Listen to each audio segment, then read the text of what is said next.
IRCTC का नाम तो आपने हज़ारों बार सुना होगा, टिकट बुक करते वक़्त, स्टेशन पर या स्टेशन पर जब रेल नीर वाटर बॉटल खरीदते हैं उस वक़्त या ट्रेन में खाना खाने वक़्त।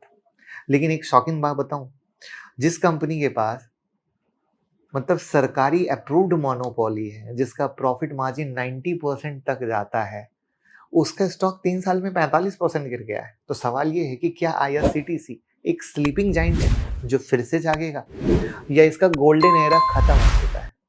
तो आज की वीडियो में हम इसी जवाब को आपको बताएंगे सिंपल भाषा में। वीडियो को अंत तक देखिएगा। एक एक पॉइंट एकदम देसी भाषा में रखा है, बिना किसी डेटा के। पहली बार कुछ अलग करने की कोशिश की है, बहुत बार डेटा दिखाता हूँ। इस बार कुछ देसी कैलकुलेशन बताया है जो आपको बहुत पसंद आएगा। और ऐसे ही और कौन से शेयर पर वीडियो बनाना चाहते हैं जो ज्यादा गिरे हुए हैं बट उसके बिजनेस आप नहीं समझ पा रहे हैं, कमेंट में जरूर लिख दीजिएगा। वैसे आईआरसीटीसी में फंसे लोग भी अपने बारे में बता सकते हैं। तो देखिए, आईआरसीटीसी का फुल नाम हो गया Indian railway catering and tourism corporation. सरकारी पीएसयू है, लेकिन इसका business model private tech company जैसा है। High margin, cash rich, monopoly, right. Ticket booking हो, ट्रेन में कैटरिंग हो, रेल नीर बॉटल हो या रेलवे टूरिज्म हो, सब पे किसका कंट्रोल है? आईआरसीटीसी का है। टिकट बुकिंग से सबसे ज्यादा प्रॉफिट आता है क्योंकि डिजिटल बिजनेस है, कॉस्ट बहुत कम है। लेकिन प्रॉब्लम ये है कि आज 88% लोग ऑलरेडी ऑनलाइन टिकट बुक कर रहे हैं। मतलब अगर आप गौर करो तो ग्रोथ का स्कोप अब लिमिटेड है। ग्रोथ का स्कोप कब होता? जब कम लोग ऑनलाइन पे होते और उनके स्केल करके ऊपर जाने की चांस ज्यादा रहती। बट ऑलरेडी कहते कि लेवल तक कहानी आ चुकी है। ठीक है, तो सवाल आता है ग्रोथ क्यों रुक गई? तो देखिए, पहले लोग दिल्ली कोलकाता फर्स्ट एसी 3,500 में जाते थे, अब 4,000 में फ्लाइट मिलती है। स्पीड और कंफर्ट की वजह से रेलवे के प्रीमियम कस्टमर अब कहीं ना कहीं रेलवे की तरफ, एयरलाइंस की तरफ जा रहे हैं। तो ये हो गया। रेलवे ने एडवांस बुकिंग विंडो 4 महीने से घटाकर 2 महीने का कर दिया है। तो अब क्या हो गया? कैंसिलेशन कम हो रहे हैं। तो कैंसिलेशन फी से भी कम इनकम आ रही है। एकदम देसी भाषा में एकदम देसी कैलकुलेशन सिखा रहा हूं, ध्यान से। कैटरिंग बिजनेस काफी बड़ा है लेकिन मार्जिन लो है। अब आईआरसीटीसी ने स्विगी जोमेटो जैसी कंपनी के साथ टाई अप किया है।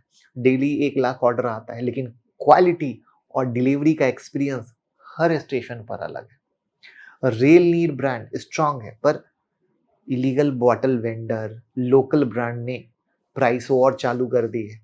ठीक है, बहुत सारे फर्जी बॉटल रेल नीर नाम से दिख जाते हैं, तो मार्केट शेयर पर इम्पैक्ट आता है। टूरिज्म सेगमेंट जो इनका है, मेनली लग्जरी ट्रेन और एक्सपेंसिव पैकेज से पे फोकस होता है। मिडिल क्लास के लिए क्या होता है? अफोर्डेबल ऑप्शन कम मिल पाते हैं। तो वहां से जो ग्रोथ होनी चाहिए, जो सबसे बड़ा मुझे लगता है भविष्य का ग्रोथ एलिमेंट हो सकता है, वो मिसिंग है। तो अब सवाल आता है कि इनका क्या नया प्लान है?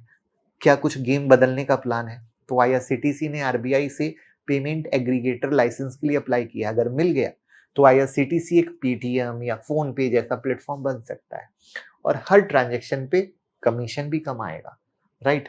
दूसरा, स्व रेल सुपर ऐप बन रहा है, जहां आप एक ही ऐप से रिजर्व्ड, अनरिजर्व्ड, प्लेटफॉर्म टिकट सब बुक कर सकते हैं। रेल नीर का नया प्लांट लग रहा है और टूरिज्म बजट पैकेज पे भी काम चल रहा है, जिससे मास को अट्रैक्ट किया जा सके। अब यहाँ पर एक और नया रूल 1 अक्टूबर 2025 से लगा है। आधार वेरिफिकेशन मैंडेटरी हो गया है आईआरसीटीसी बुकिंग के पहले 15 मिनट के अंदर जो हो रही है। इससे फ्रॉड रुकेगा, बॉट बुकिंग बंद हो जाएगी। ठीक है, तो ये कई सारी चीजें हैं जिस पर अब कैसे निकल के आएगा भविष्य में, वो देखने वाली बात होगी। अब 2025 में आईआरसीटीसी का रेवेन्यू 4900 करोड़ से ऊपर गया और प्रॉफिट 330 करोड़ तक पहुंच गया। कंपनी के पास कोई बड़ा कर्जा है नहीं, कैश रिजर्व स्ट्रांग है, डिविडेंड लगातार देती है। लेकिन मार्केट को सिर्फ सेफ्टी नहीं चाहिए, ग्रोथ भी चाहिए। इसलिए जब तक आईआरसीटीसी अपना डिजिटल और टूरिज्म बिजनेस स्केल नहीं करेगी, वहां पर क्या होगा? स्टॉक परफॉर्म कैसे करेगा? कोई भी बिग इन्वेस्टर को कैसे लगेगा कि क्या हुक है जो कंपनी को ऊपर लेके जा सकता है? समझ पा रहे हो? तो क्या है, कंपनी अभी भी एक स्ट्रॉन्ग कैश रिच कंपनी है, पर फिर से अगर रॉकेट बनना है तो गेम चेंज करना होगा, राइट। फूड क्वालिटी इंप्रूव करनी होगी, जिससे लोग ज्यादा से ज्यादा फूड क्वालिटी करें। सोशल मीडिया पे तो रोज कहीं ना कहीं कंप्लेन रहती है। टूरिज्म पैकेज को अफोर्डेबल और अट्रैक्टिव बनाना पड़ेगा। डिजिटल पेमेंट सिस्टम से नया बिजनेस बनाना पड़ेगा, राइट।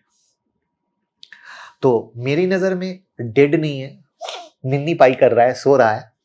और अगर ये नए प्लान सक्सेस हो गए तो फिर से बेहतर होगा। आपका क्या सोचना है कमेंट में बताइए और ये अपने आप में यूनिक एनालिसिस कैसी लगी ज़रूर बताइएगा, शेयर कीजिए दोस्तों।